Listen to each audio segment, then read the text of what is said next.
ഹരിയോ. ഈ വർഷത്തെ തിരുവാതിര ജനുവരി 13-ാം തീയതിയാണ്.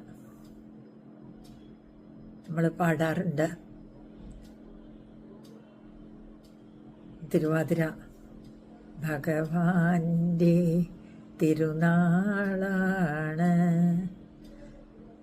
അന്ന് ഭഗവതിക്ക് തിരുനോമ്പാണ് എന്ന് പാടാറുണ്ട്.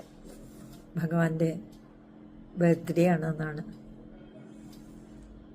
തിരുവാതിരയുടെ ധനുമാസത്തിൽ 1 മാസക്കാലം തിരുവാതിര വരെ വ്രതമെടുക്കണം എന്നാണ്.